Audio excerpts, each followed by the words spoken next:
Welcome to the Slop Farm. Enjoy the video.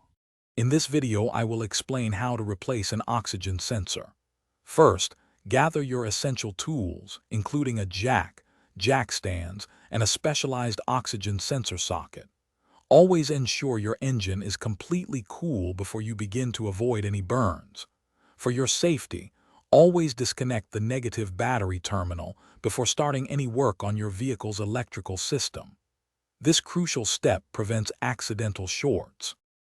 Next, locate the oxygen sensor. It's typically found in your exhaust system, either before or after the catalytic converter. Carefully disconnect its electrical connector by pressing the release tab and pulling it apart. Then, using your specialized oxygen sensor socket, which is designed for this task, carefully loosen and remove the old sensor. Sometimes, a little penetrating oil can help if it's stuck. Now, prepare your new oxygen sensor for installation. Apply a small amount of anti-seize compound to the threads of the new sensor. This prevents it from seizing in the future. Carefully hand-thread the new sensor into its bung to ensure you do not cross-thread it. Once hand-tight, use your socket to tighten it to the manufacturer's specified torque, usually between 30 and 35 foot-pounds.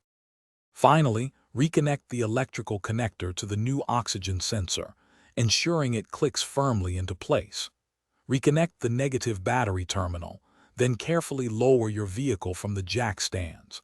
Start your engine and let it run for a few minutes.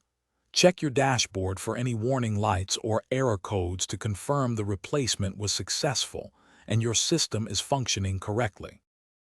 Thanks for watching. Consider subscribing if we helped you today.